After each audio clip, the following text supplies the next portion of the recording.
Welcome to this HubSpot user group session, Elevate Your Website for Optimized Lead Generation and Growth. My name is Matilda Fyr. I'm a digital strategist working with Struct Sales, and I'll be hosting this hug session today. I'm not alone. I have Oliver and Peter with me by my side, which feels good. I'm going to introduce them in a minute. There's a chat that you can be using throughout the session if you want to introduce yourself, or you can.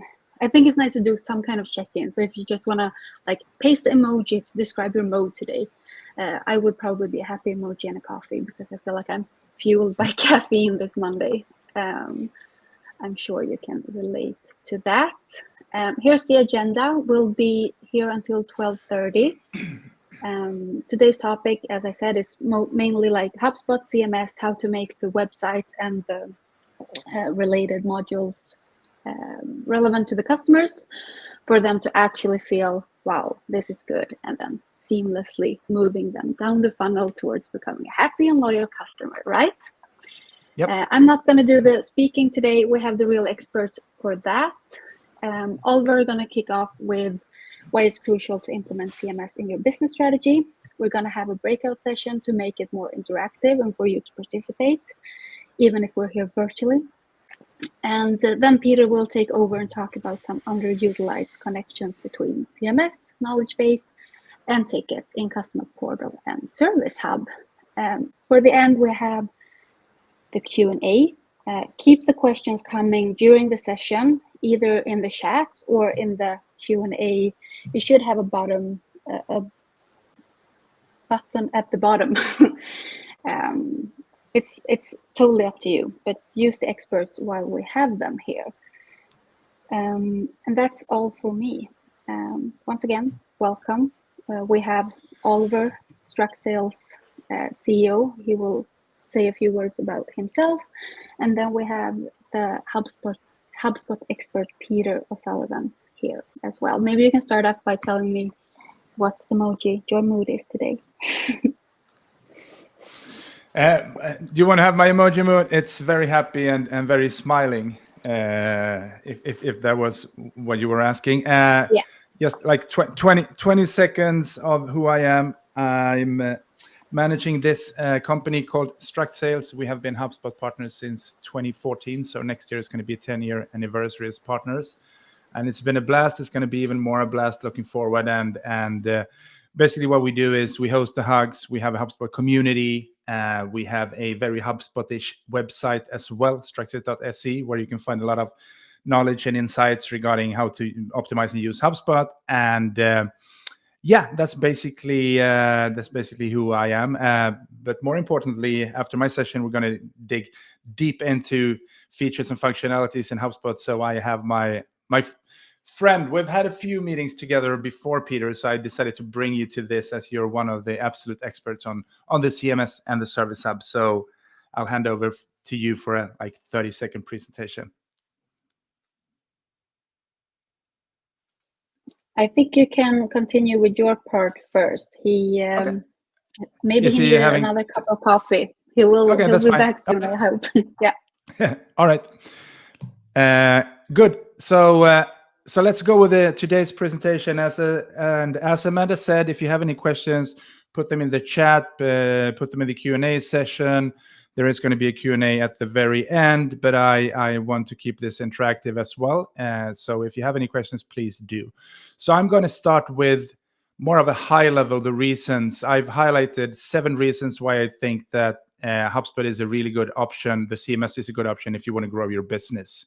So the 7 reasons for choosing HubSpot CMS in 2024. Taking the pain out of managing a website. This is basically where we begin, because today, most of the clients, a lot of clients I meet and potential customers of HubSpot are having kind of a painful experience managing their websites. It has a lot to do with not being a developer, a lot of external integrations into the website, a CMS which is not very, very user-friendly. So a lot of challenges. So I've highlighted 7 reasons why I think HubSpot CMS could be an option.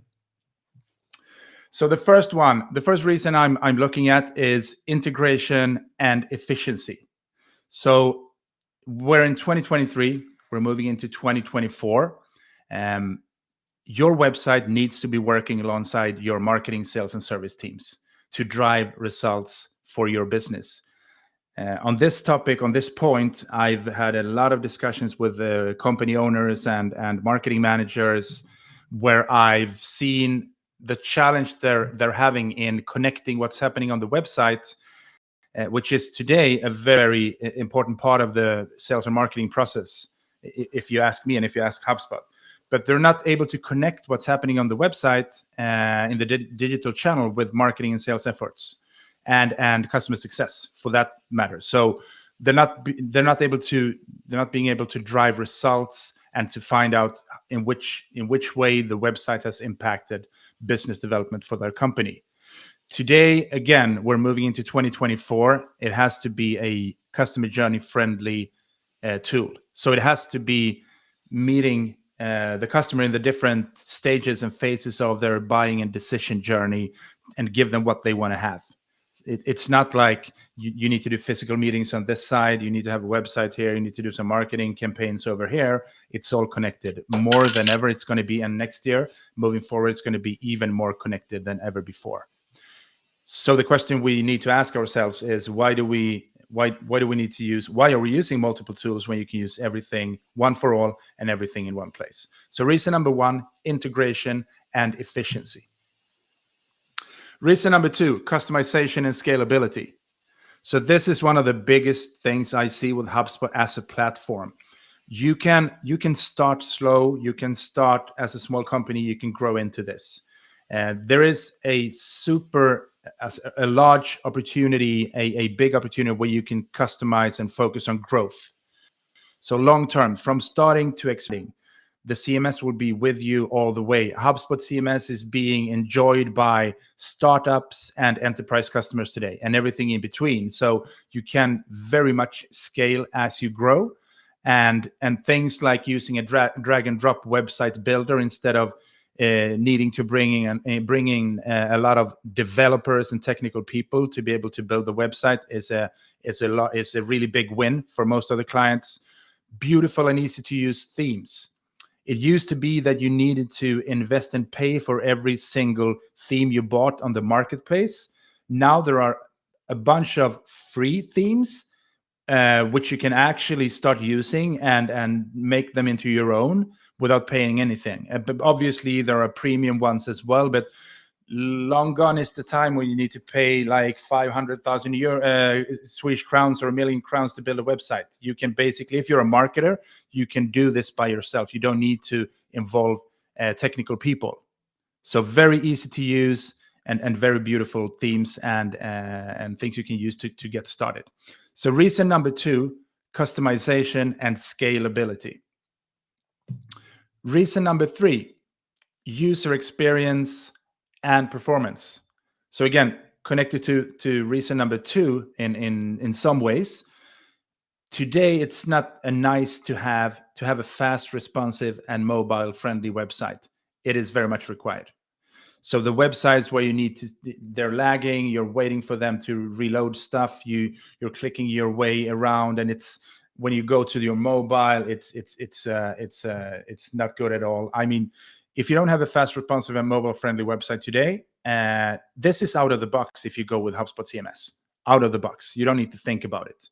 You don't need to think about having multi-language content support either. So if you have a Nordic website, for example, you have Swedish, Finnish, and Danish, and Norwegian, you can actually use multi-language content in a pretty simple way directly within HubSpot. So long gone are the days when you needed to do like redo a new additional website because you wanted to have it in Finnish instead of Swedish. You can now in a pretty simple way just use whatever you have in one language, and you just do a language translation within HubSpot, and it's all in the same CMS, in the same portal. Obviously, you can do A/B testing and use smart content. So this is a really this is something we love, like the smart content and A/B testing. Why would you guess if somebody wants to see what you're giving them in terms of information on your website? why would you not try this out and do a data-driven project where you find out which of the pages is actually more appealing, which one of the A/B testing pages is actually converting most, if that's the goal you have, which you should have if you're growing your company, and how can I give the visitor exactly the kind of content he or she wants to have, depending on where they are in their buying or decision journey. So A/B testing and smart content. So reason number 3, user experience and performance, super important. Number 4, security and reliability. So apart from the 24/7 security monitoring and threat detection, which is available, as it says, every single hour of the day, you don't need to think about what happens if my WordPress site crashes. You don't need to have a support agreement with somebody updating all the plugins for the site not to be crashing or be very badly optimized. Everything is, again, out of the box, and you can feel very, very safe. I don't have the figure. Maybe Peter will have that, but it's 99 point, I don't know, almost 100%, very close to the uptime HubSpot CMS has. I've never talked to any client who's actually had problems with the CMS for the sole reason that it went down or they couldn't access their pages. The 2 first ones, apart from the security monitoring, are content staging and single sign-on. Single sign-on, enterprise feature, enterprise functionality, which is really nice to have. So you don't need to sign in different tools all the time. You sign in once and you're already signed in. Super important for some clients who think about security as one of the most important parts of their business. Content staging as well. Instead of this could be usability, it could be in reason 2 as well, but I put it here. So content staging is basically before you publish your website and you find out there are broken links or you find out that something isn't working, you can stage your content within a safe environment in HubSpot before you decide to publish it. Number 5, SEO and content strategy. HubSpot comes with a built-in SEO tool, actually several SEO tools. So you don't have to guess. You don't have to use additional tools or systems to do your SEO audit or find out what's actually driving traffic to your website. Super nice. It gives you recommendations. Maybe we'll see some of those during Peter's presentation. Gives you recommendations on what you can need to change, what you can optimize, what you need to have a look at, and it gives you different severity levels as well. If this is a green, orange, or red one, if it's super critical, it's going to tell you that. Otherwise, it's going to tell you this is a nice to have. Look at this when you have time. So built-in SEO tools. AI content assistant. So again, ChatGPT, nobody has, like, most of us have heard about ChatGPT by this time. I guess it's built in HubSpot. So you have a content assistant where you can actually ask the assistant everything from like what am I supposed to be putting down in this page in terms of content? What do I need to think about regarding SEO? And then we have content partitioning, which is also very nice if you're a larger company and you have businesses in different countries. You can have your own part within HubSpot where you can manage your own content, and your colleagues in the other country will manage their own content, so that everything is nice and tidy and not mixed together. So reason number 5, SEO and content strategy. So we have 2 more left. And the number 6, analytics and reporting. So what is the use of having a website connected to the rest of your, in HubSpot's terminology, in the rest of your hubs, sales, marketing, operations, service hub, if you can't report? So a few examples on reporting you can do. You can do contact attribution builders. You can build your own attribution reports to find out what is actually converting, what is driving traffic, how is the traffic converting, what is happening from the beginning till the end. You can build your own reports. You can obviously do A/B testing reporting as well. So which website page is converting better than the other one, and what's the reason for that?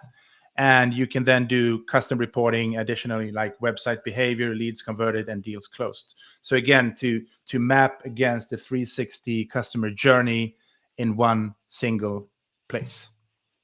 And the final one, the reason why most of you are listening to this now and why most of you are HubSpot customers, it is the ecosystem and the support we have. We have a community where you can ask your peers, you can ask your colleagues, you can ask other people with similar roles in other companies how they've solved their issues. You can request feature updates. You can do everything in our community. There is also an app marketplace where you can get your templates, where you can buy your premium templates. And there is also a out-of-the-box migration option. If you have a website today, regardless of where you have the website today, you can basically copy-paste the website you have. You'll move it into HubSpot CMS. It'll have the same look and feel as it has today. You can do this directly with the help of HubSpot or partners like ourselves or other HubSpot partners who can help you to get your website into HubSpot to enjoy the 360 experience where you can manage everything in your customer journey in one single place. Good. That's my part of the presentation. I hope I gave you some insights as to why I love HubSpot as a platform and the CMS, and why I think this is a really good platform, basically. Matilda, do we have any questions or anything from the presentation? Not yet. Nope. We might have after the breakout session that we're having now. Yeah. So we're going to do, sorry? No, go ahead. Yeah. We're going to do 10 minutes of discussion. I'm going to post 2 questions in the chat. The first one is, what CMS are you using today? Name one good feature and one that you're missing. And the other one is, discuss a successful strategy or tactic where integrating CMS into your sales and marketing efforts can boost lead generation. You should be able to see these while in the breakout rooms as well. I'm actually going to do like this as well. Okay, these are the perfect. Questions. So maybe take a screenshot of that, and we'll make sure that we have it. It's going to be 10 minutes. We're going to be divided into 2 groups. Be mindful of the time. Once the time ends, we're going to automatically be sent back here. Any questions before that? Oliver and Peter, you want to join the room as well? Yep, that'd be great. Yeah, definitely. I've one other question that I love to ask. Yeah. So,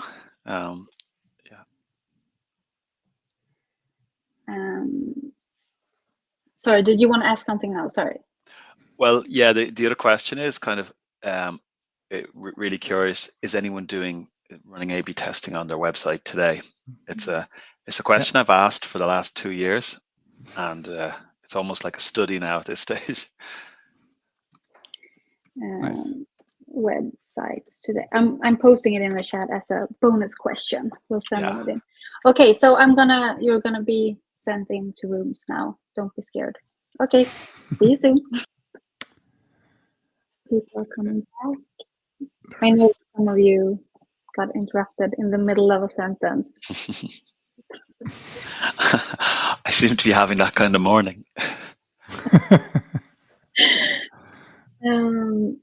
Okay, that was. If anyone want to share what you talked about, any insights or any interesting things, you can share it in the chat. Maybe. Peter and Oliver, you were both in breakout rooms. Did you have good discussions? Yeah, Peter, you go ahead. Yeah, we did, and I think it was even more interesting when I caught the tail end of your group talking about translation and talk about translation management system, almost like we use often we recommend something like Smartling or Localize, which plugs in to HubSpot and is effectively a great way to project manage translations, not just for web pages, but also for forms, emails, etc. And everything can be translated in HubSpot without having to take it out, and you can get a dashboard as to how far those translations are along. So I would look out for Smartling and Localize for the moment before we have AI do it within HubSpot, which could take could take a while. Smartling and Localize. Smartling and Localize, yeah. I'm happy to put some. I'll put some links in the chat for where you can see that in the app marketplace. Perfect. Good. Do you want to go ahead, Peter, with your? You were cut off when it was time for your introduction earlier.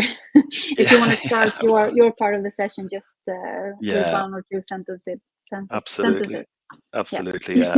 I've had a funny morning with the PC going crazy, so hopefully I won't get cut off again. So yeah, I'm Peter O'Sullivan, and my role in HubSpot is a sales specialist. So I'm part of the pre-sales organization, and I would work quite often with your sales and be brought in to better understand the customer's requirements for the website. So usually the first question I would ask, maybe we could put this into the chat as a question, is, what's the purpose of the website? Because as we saw from Oliver, there's lots of good reasons to go for HubSpot, but if we can anchor it initially to the main purpose of your website, then the return on investment and the value becomes very, very clear very quickly, and it's linked to your strategic objectives. Let's take a leap and say for most of you, one of the main purposes, or the main purpose, is generating leads. A lot of what Oliver was talking about to do with, A/B testing and smart content and usability. Well, that's huge in generating leads, because to generate leads, you've got to get really good engagement. So, if you look at your engagement today on your website, you've X amount of visitors, and then you're going to gain X amount of leads through the website, through your call to action, etc. Well, the first question is it enough? Is it ever enough? But is it on target for? Is it enough in relative to the investment of that website? And what is the target? What are you? We'll assume for many of you, lead gen is really important. Is it doing its job? And if not, how far are you off? Do you know? Can you see that? So Oliver again mentioned and went into like the analytics and revenue attribution. Do you know today how much impressions you're getting? Probably from Google Analytics. Do you know how many new contacts you have in your CRM because of the website? So this is really where HubSpot starts to make huge sense and becomes actually a no-brainer, because what I'm talking about there is really discovering that return on investment linked to leads, linked to revenue. But what about cost of ownership? Well, it costs something to have HubSpot, yeah, but how does that compare to your current setup? Are you currently okay? Maybe you're on WordPress or something, and it seems pretty inexpensive. But if I maybe share a quick slide, we can kind of figure out that maybe it's not as inexpensive as it seems. So what I mean by that is, sorry, I've got the. What I mean by that is there's a lot of various different costs that you need, particularly on an open platform, on an open source platform. And some of these costs, they're pretty small costs, but they add up. They add up quite a lot. So if you think about your hosting, your CDN, your application firewall, Shutterstock, Canva, SEMrush, one of those search engine optimization tools that Oliver alluded to. Here we've got a slide that kind of goes through some of the common, and this doesn't even mention SEMrush, Canva, or Shutterstock, which is included in the professional license. 99.99. That's good. Yeah, I didn't that's know the answer. I didn't know the exact number, but it's that's Yeah. pretty close to 100%, right? Yes. Yeah, not far off. Not far off. So yeah, it's nice to get 4 nines. And that's because of what we're looking at here. What we're looking at here is the plumbing, is the infrastructure, your web infrastructure. Who wants to manage this? Please put in the comment if anybody wants to manage this. Either somebody is you're paying somebody to manage this, or it's not managed. And either case, that's a cost. It's either a very big risk or it's a cost. You go over to HubSpot, add a professional license, and all this is included and so much more. So that's what I mean by total cost of ownership. When you take out the spreadsheet and work it all out, and the professional service is a huge part of this, you're going to just see that, look, I don't know why I'm not on HubSpot CMS. Particularly if you're a HubSpot user and you're using HubSpot for your customer database, you're using it for marketing automation, it just genuinely makes a lot of sense. Now, obviously, I would say that because I work for HubSpot, but I think we're creating a compelling argument here, which can be quantified. It can be quantified based on your costs and your change costs and your speed to market costs. Like, it'd be really interesting. If I could only ask 3 questions, I would ask: are you doing A/B testing? What is your change management process like today? And is it the reason why you're not doing A/B testing? And usually it is. And also, what is the purpose of the website? So it's that purpose piece that we go into. Now, to segue myself into the other section, maybe the purpose of the website isn't just about lead gen. It's about actually customer retention. Maybe it's about partner retention and partner growth. Maybe it's about learning for your customers and an LMS. Maybe it's, so then we're going into things like customer portals. And this is an area I really did want to get into a little bit today, because when we talk about, say, memberships and customer portals within HubSpot, that is one of the main reasons why you go from professional to enterprise. So if it seems confusing as to the licensing, first thing I'd say is professional is the starting point for really for businesses, because without that whole lead gen piece isn't going to be hugely compelling. You don't have smart content, you don't have the A/B testing and search engine optimization. So professional is a must. But then, do I need enterprise? Well, that's going to be based on, do I want to set up a self-service portal for my partners, for my customers, where they can go and we can give them personalization within that portal. They can see their account information, et cetera, et cetera. So that memberships piece, that customer portal, is coming up more and more, and it's usually an area where Oliver and the company, they can really help, because that's where you're going to do a little bit more customization, and it's a little bit more involved.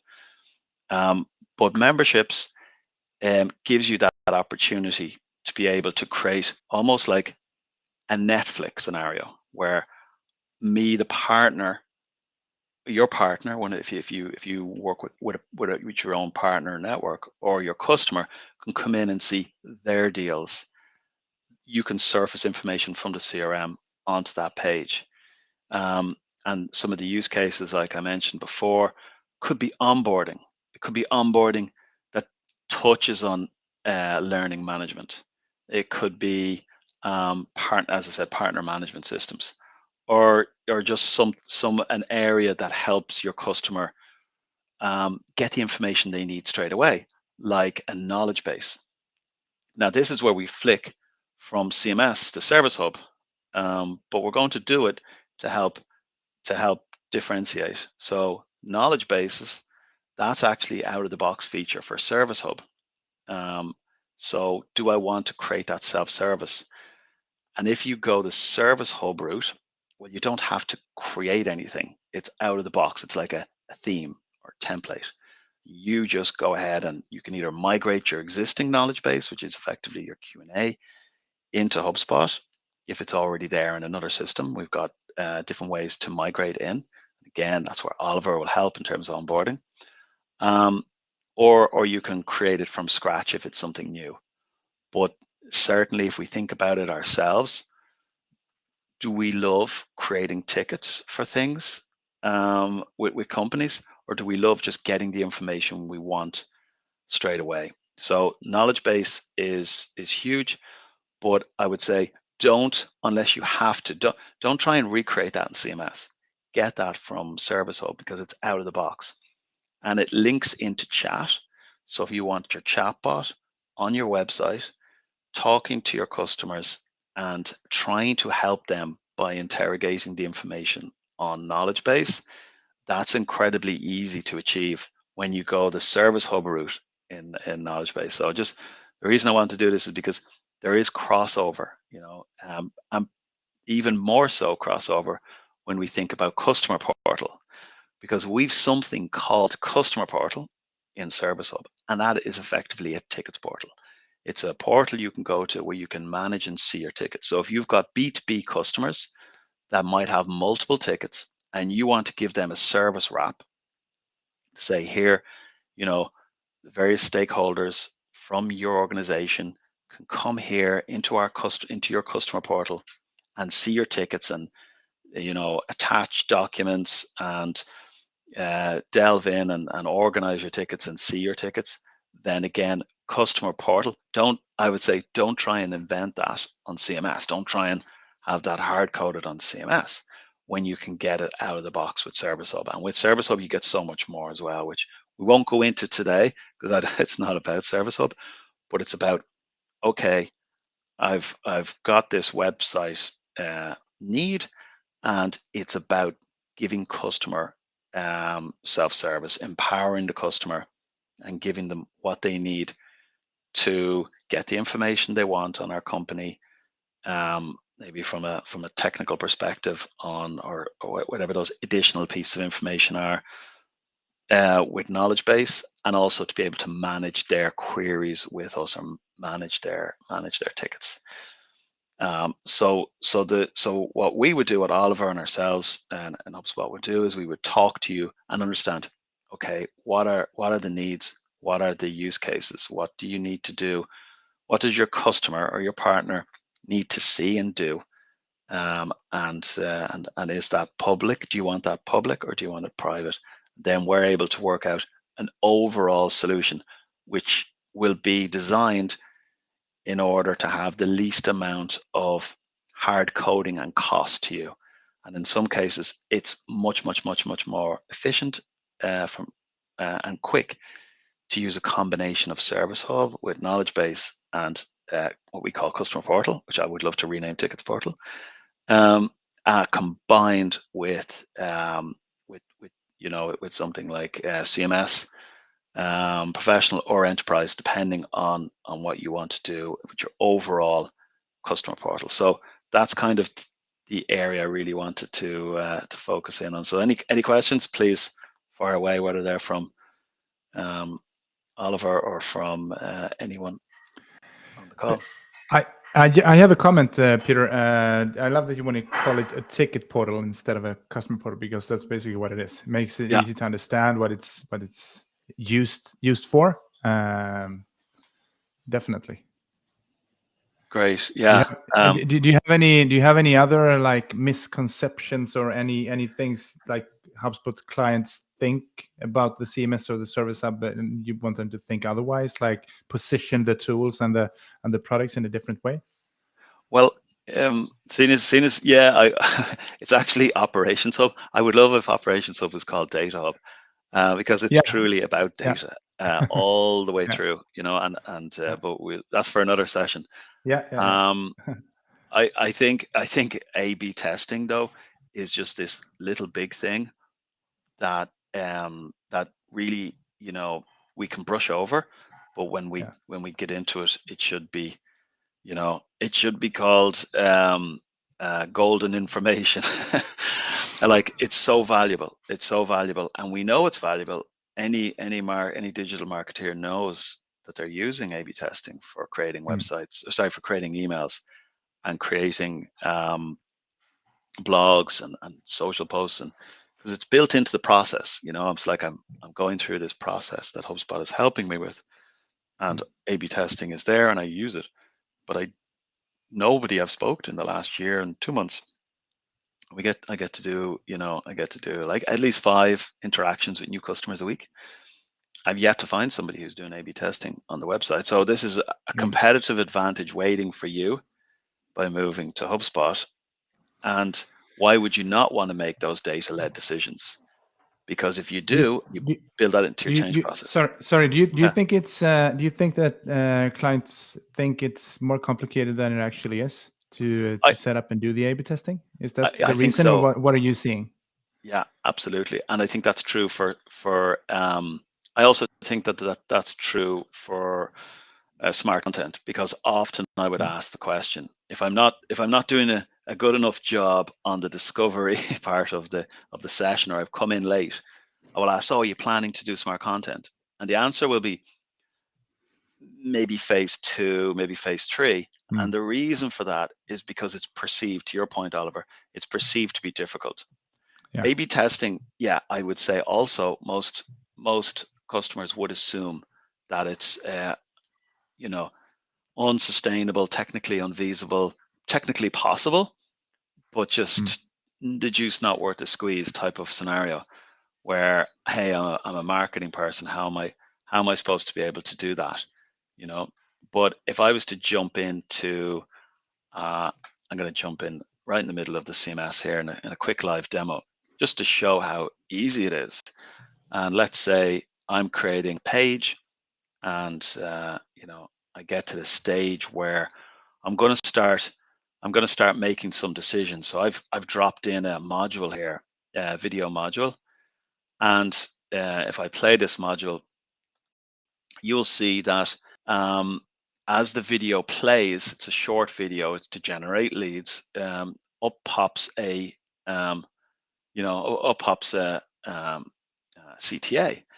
I can't skip this. Now with the system, I have the option right here to skip it or not skip it. So let's see. Here we are. So if I go here, you see I've got can't skip.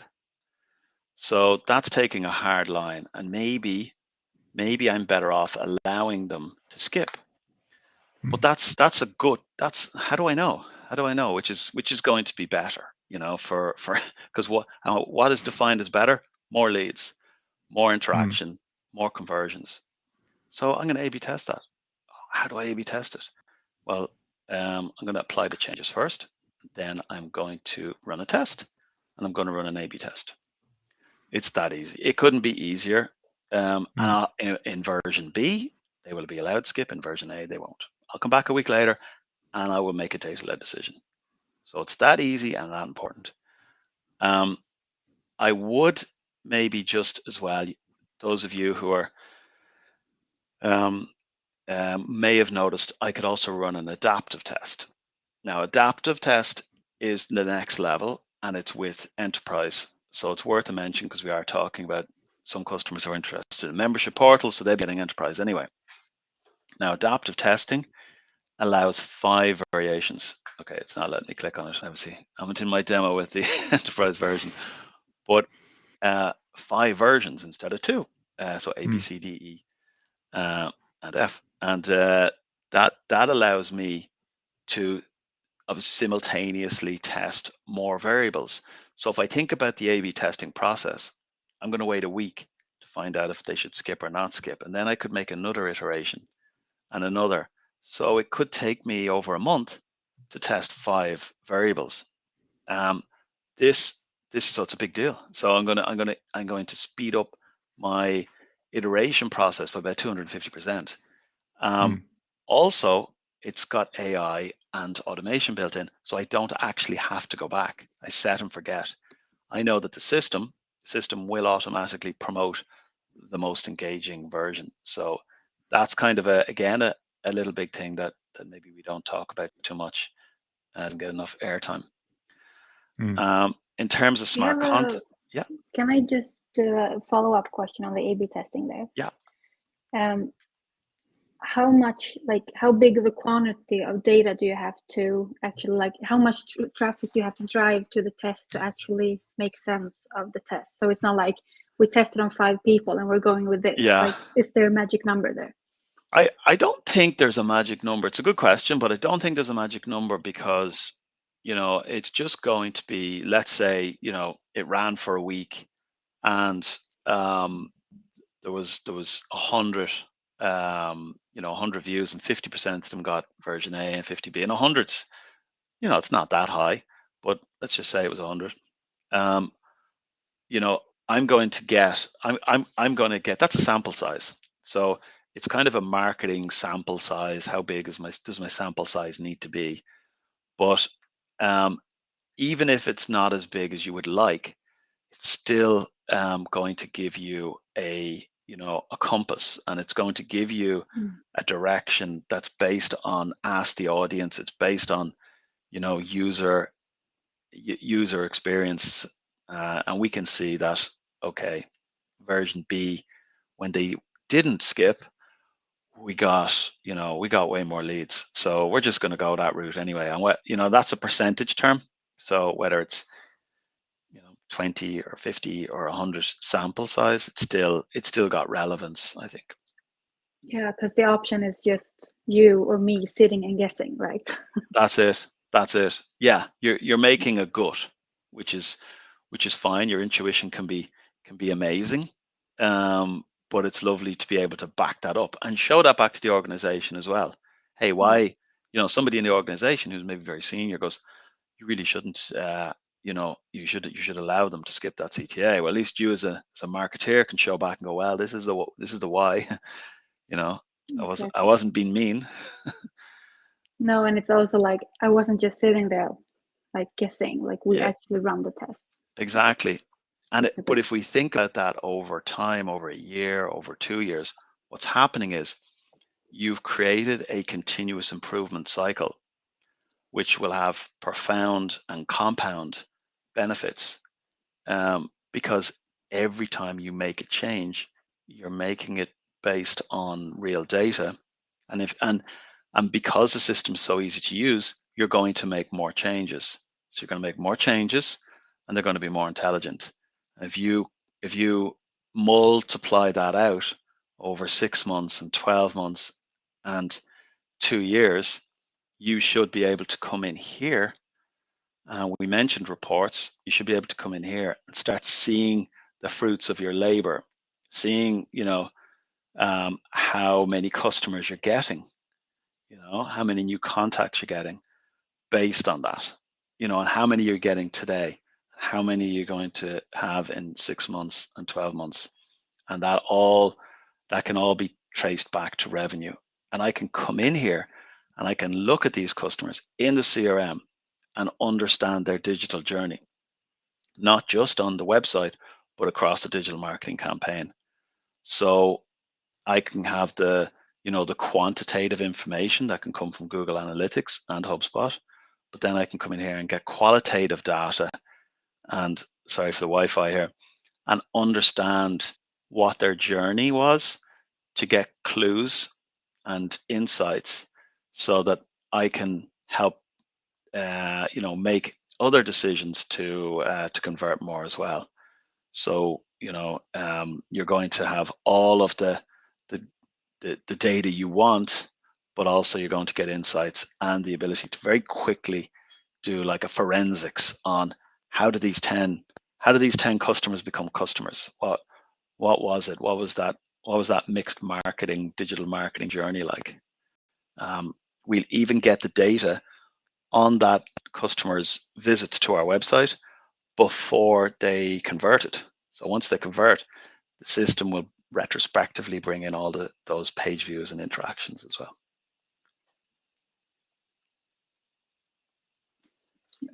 This part is the one where the companies I work with are like blown away. They're like, wow, we can see this. This is amazing.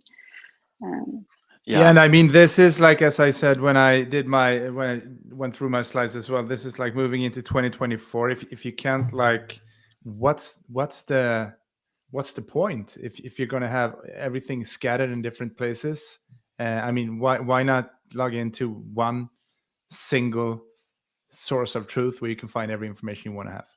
Like, and specifically, like we as partners, we're having challenges, like convincing or making companies understand like when we present the 360, like everything in one place, like we've been talking about sales, marketing, customer success, product silos for, I don't know, forever.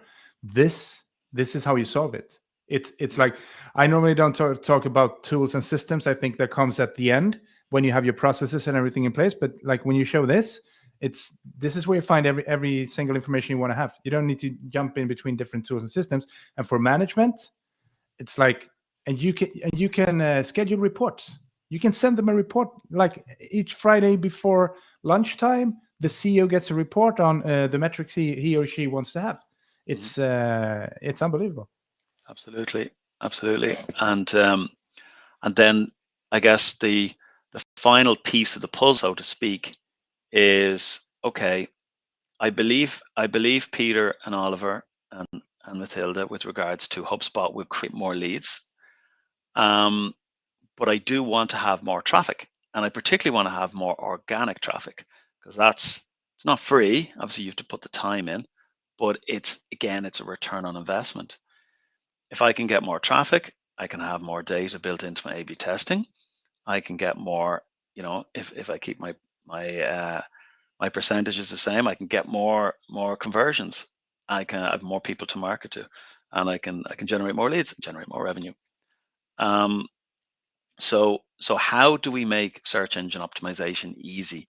Well, as Oliver alluded to, we take a couple of best-in-class search engine optimization tools like SEMrush and Google Console, and we build them in for usability, for your team's usability. So I'm coming in here and I'm not a search engine optimization expert, and I only have 45 minutes.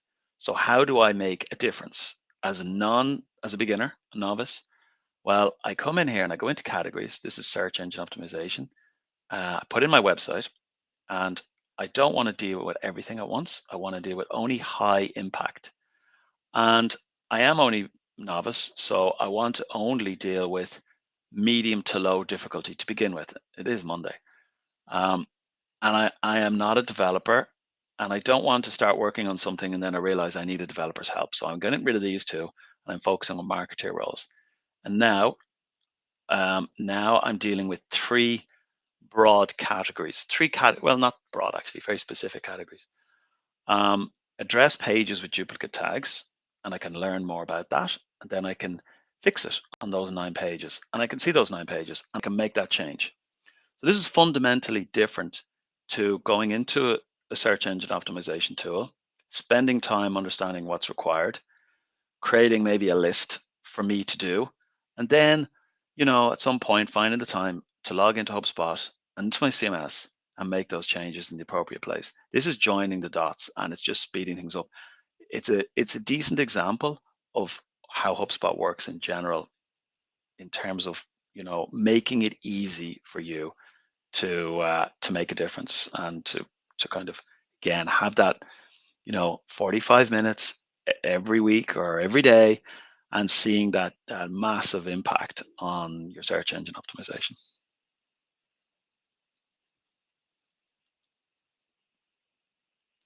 Yeah, it's so beautiful to see everything come together. This is another thing. Like, if we're taking like anything away from this, it's simplicity. It's a lot of things, but simplicity. It's not that complicated, and it's everybody can do it. And this is one of the best examples. You can actually choose which level you're on and what you want to do. and what you don't want to do. And if make it super simple, there you go. You can click 7 of these boxes, and you can do the most important things without having to, like, because this is the thing, you don't want to have a team of 7, 8, 10 people to do this, to be able to do technical stuff. Like, do whatever you can do, and then you assign it to somebody else if you even need to do that. So this is beautiful. Yeah, thank you, Oliver. Then in terms of topics as well, because what the system will do as well when you're creating the page, it won't even let you publish unless you've done the basics in terms of meta descriptions and the types of good practice that lead to search engine optimization. But what about the terms? What about picking the right, the right search terms?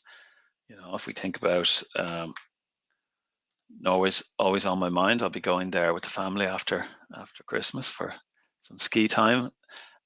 So I'm interested in Norway, and I want to do better on search engine in my Norway version of the website. So my business is learning. It's e-learning. So there I am, e-learning. So if I put this into the system, okay, I'm not getting anything there. So I'll just broaden this, learning.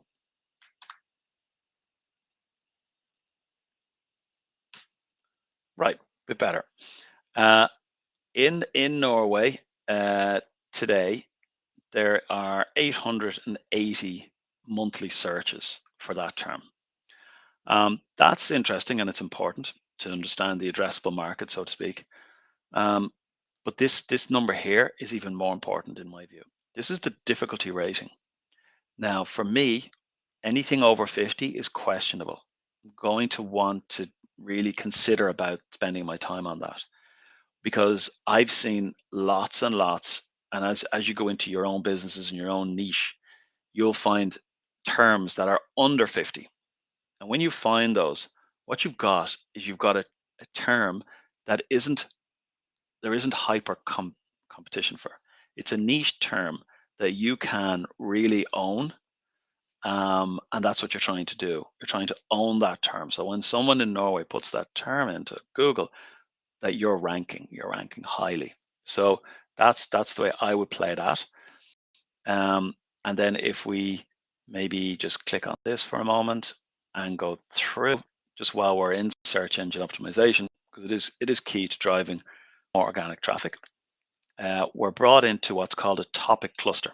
And this looks like a mind map, but it's actually a framework designed by Google on how they want content creators to organize their content. I think this is more important than ever. The reason I say that is because there was a time, really not that long ago, when a lot of customers who, do various different types of business didn't have the bandwidth to create a lot of content.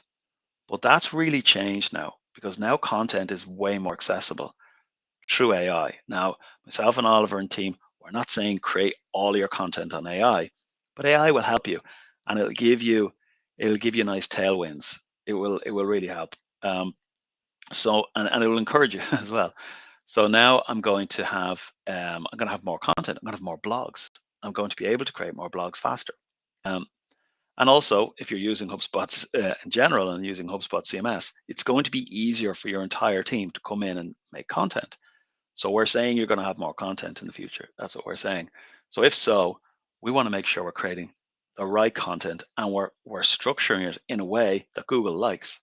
So when those when those indexing bots come on, that they're ranking your website and your digital marketing assets high.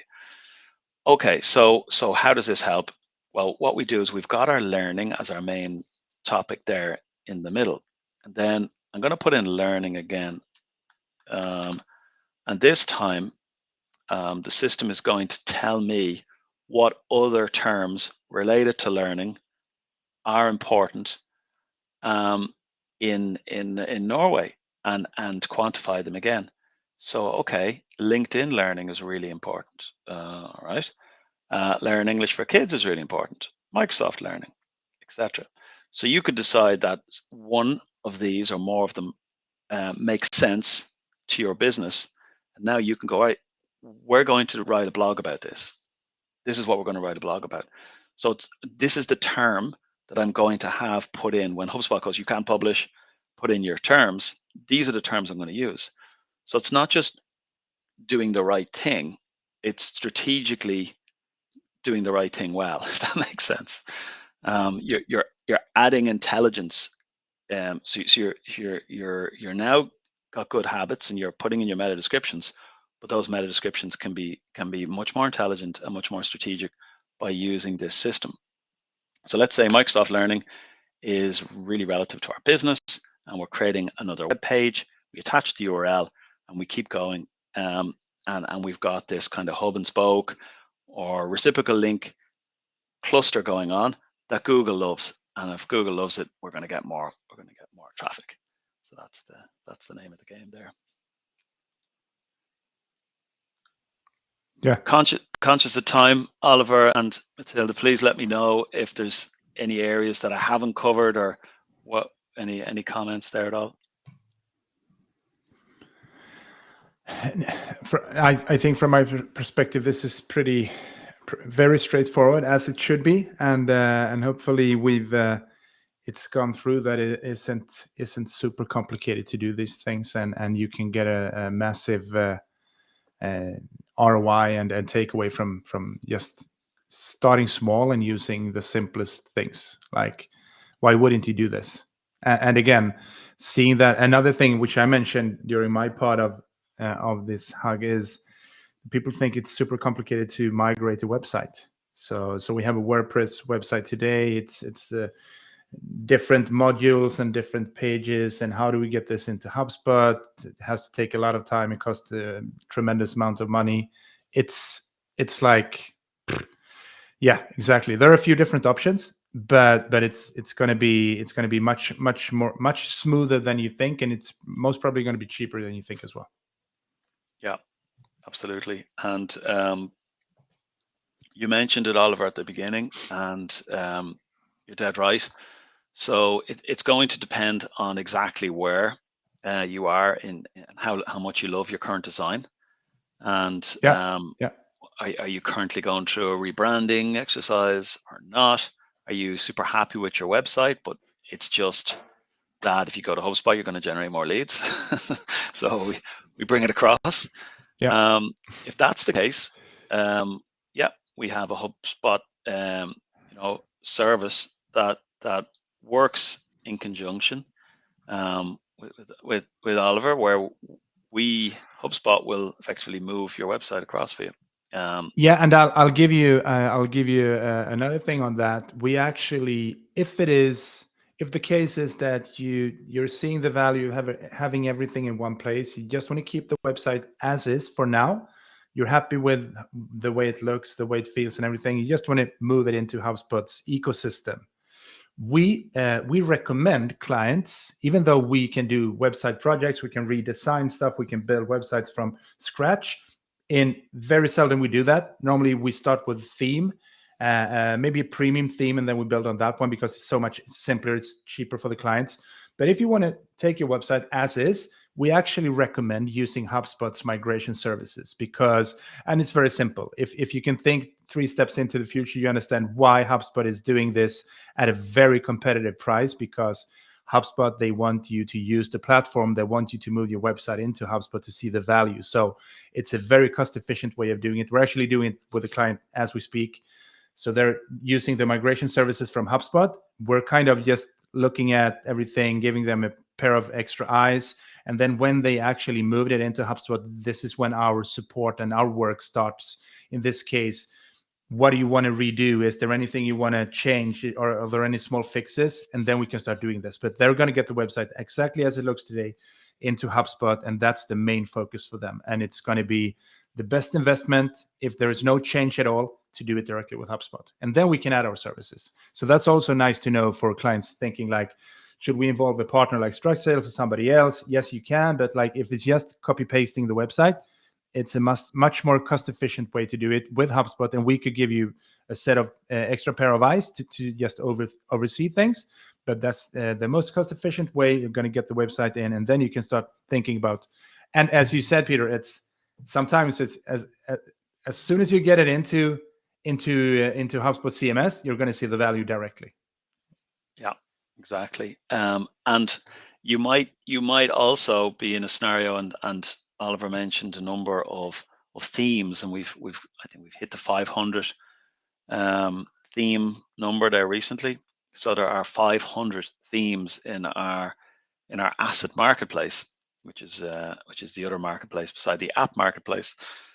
And that's where you can go in and you can purchase a theme and go, okay, I do want to change. I am going through a branding change. I'm happy. I found a theme from the 500 that I really love, but I don't really have the time for me to move all my content in. And this is where HubSpot have created this new service new enough, where it's the bottom one, where we migrate to a theme. So we can say, right, we will move to about 100 of your pages into that theme, 100 plus. And HubSpot will also work with you, with Oliver, with StructSales, to also identify what theme would work, best. And that doesn't have to be, this is the best theme for me for the rest of eternity, because it's so easy to just drag in additional modules. There are now 236 modules. Those modules, by the way, are those little building blocks, like a text module, a video module that we were playing with. There are 230 of them on the platform. So when you get the theme, there might be 25, but if you go, oh, I need this type of gallery, or I want this new video module in, it's usually just sitting there in the HubSpot platform. You just literally drag and drop it in. So going for a theme can make a lot of sense if you do just want a fresh website, but without the need to develop one exactly from scratch. You can go ahead and do that, and that is quick. When we say quick, that's obviously a relative term. So with any of these migration options, you're looking at about 3 to 6 weeks. And I think in the world of website migrations, that's pretty fast. Sure. Yep. We do have a question here, if you're ready for it. Hopefully. It's Mats. He says that they're using some Synthesia and Library Room today to create content, and he's wondering what or how video tools is used in HubSpot CMS. Okay, so the video tool is called HubSpot Video, and you can host 50 videos like the one we looked at. So that's if you want to actually have the video inside HubSpot, inside your what we call file manager. So that's actually something that HubSpot created in the last 12 months. Or you can obviously put in the URL and link to Vimeo or link to YouTube inside the module. So you just paste in the URL. Hopefully that answers the question, but that's what we have in terms of video applications. Do you have anything upcoming with AI, like creating AI videos within the platform, or do you know if it's coming? I don't know if it's coming, but I haven't seen it. And it's pretty specific, and there's a lot of companies doing it. So I feel like more than likely it won't be anything that we'll see in the next few months, because there's so many video applications that you can get, and then just upload that video into HubSpot Video or Vimeo or wherever you want to do that. So I don't want to make a promise on that one, because I don't know if it's really going to add huge value, because you can just make that video in the app and then upload it. Yeah, but more likely it's going to be a plugin, like where so you can seamlessly, like with Vimeo, but maybe with more tools then. Possibly, yeah. Yeah, there's so many plugins. There's over 1,000 applications. We mentioned SmartLing and Localize earlier because we were talking about multi-language for, you know, and translation services. But by going into the app marketplace, you're just going to find so many different plugins that help the overall digital marketing. In terms of, Oliver mentioned, I know I'm changing subjects slightly, but I think it would be remiss not to show you how easy it is to create those multi-language variations. So I've got my page here, and now I want to create a Swedish version. So I just go ahead, type in Swedish, and create. So what have I done? Well, I haven't translated the page into Swedish, but I have created another version. So by having you may have your default as Swedish in the first place and creating another language version, but I'm able to toggle between those versions now. And straight away, without me having to do anything, if we look at the href land tag, we'll see that that's been set up so as that when somebody in that country, you know, searches for the page, that they get the correct language version. And then we just go ahead and translate. You probably saw the header did translate, which was nice. But in general, unless you create a global module, that's a module that just automatically changes across all of your versions, you will need to translate that. But using something like SmartLing or Localize, going into that app marketplace and searching for whether it's video or whether it's translation, you're going to find those applications and be able to add them. Because what I would say is, as we doubled down on earlier, when you move to HubSpot CMS, it's a consolidation move. You're consolidating your application firewall, you're consolidating your CDN, your Shutterstock, your Canva, in a lot of cases, your search engine optimization tools. So you're consolidating so much that it's probably okay, in my view, that that you have one or two key plugins that make a difference to your organization. Yeah, for sure. Instead of trying to be best at everything. Yeah. The net is you're going to have less applications in your life. Yeah. Sounds like magic. We have, for the last 10 minutes, we have 2 more questions if we have time to cover Great. them. Or do you wanna add some famous last words before we move into the official Q&A? Oh no, I think Q&A is great from me. How about you, Oliver? Perfect. Let's do it. Perfect. Okay, so the first one is a question, or we want to hear an example. What's one of the best adaptive tests you've seen, and what segments was used? Adaptive test? Yeah. Yes, I think the A/B testing, but the enterprise version, so Okay. that you do the 5 versions. The personalization test. Yeah. And what term was used? Is it? Now, what is the best test you've seen, and how was it used? Like, how have you seen like the best way to use the adaptive, like the 5 variations? Do you have an example of what they? I think the best example is the video, because there's 5 variables there at least. So when you put in the video module, you first of all need to decide, is the video a good idea? So version A has no video, version B has a video.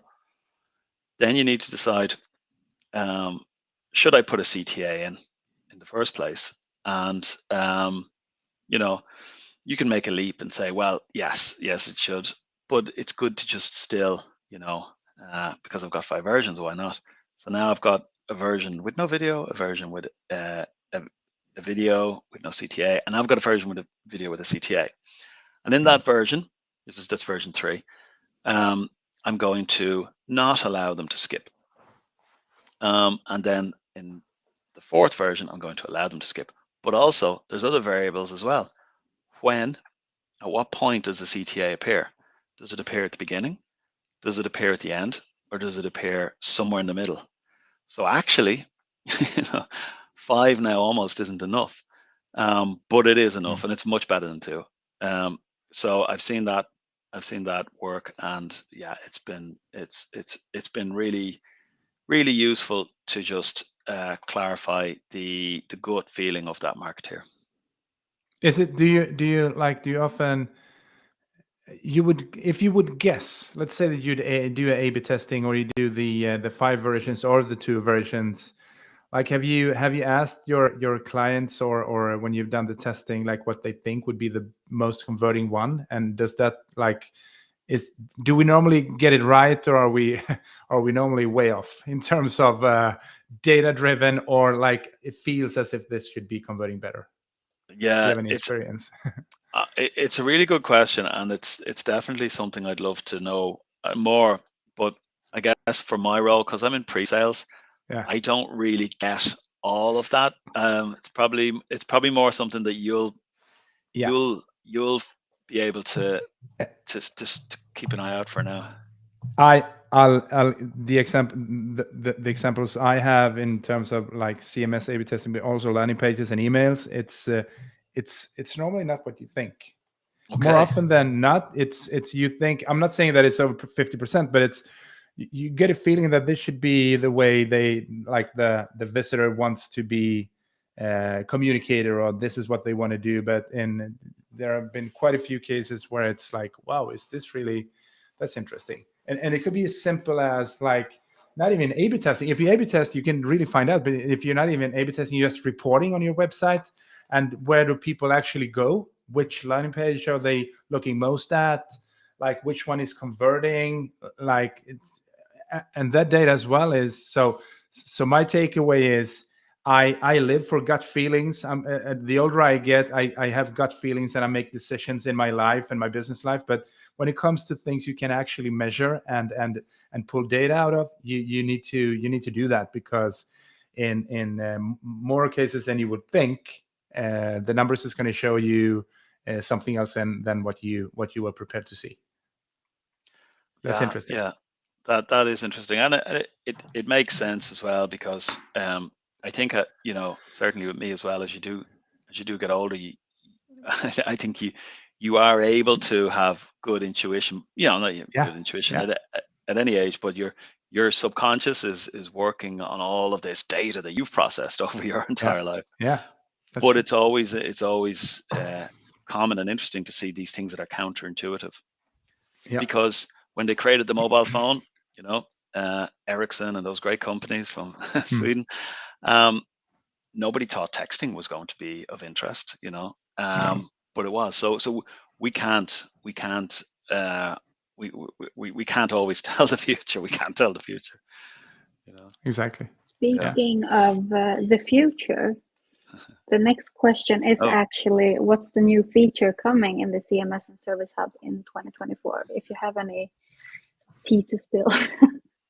Yeah. So so in terms of CMS, there's quite a lot actually that is new. So some of it we covered, some we didn't. So I guess things like content permission approvals. It can be really important, and if you think about it, at the moment, only one person in the organization, or no person in the organization, can make changes to the website. Now with HubSpot, because it's easy to use, 4 people can make changes, which is brilliant. We're going to get more content. We're going to get more experiments. We're going to get more leads, but we're also going to potentially have, room for too many people being able to publish. And how do we create governance? We have potential for non-governance.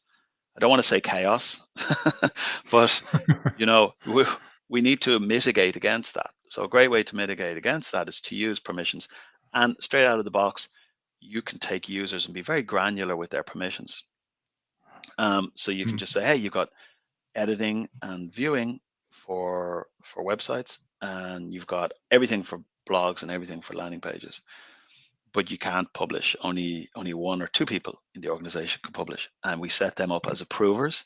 And then the person who's creating the work just has to click approve, and up pops a name, and you click it, and then you get a dashboard, and you can see your pages and which ones are pending and approved. And me, the approver, I'm going to get an app in HubSpot app, a little bell and an email, and it's easy for me to click on the link, go to the page, view it, and approve it, and potentially publish it as well. So that's kind of important. GraphQL was new as well. So we touched on having, customer portals, and with customer portals is the opportunity to surface information from the CRM.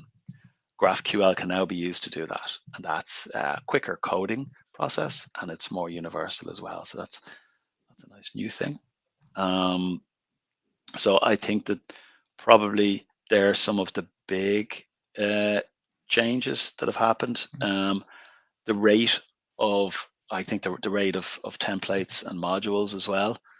Modules was re-engineered, and now we've got so many custom modules that people can buy. Again, just to reduce the need for complex development. It's like, I have a need for a calculator on my website. Am I going to invent it? It's going to take a lot of coding and JavaScript. Oh, great. I go onto the modules and I can see someone's already created it. I'm going to download that and I'm going to add it into the page. Happy days.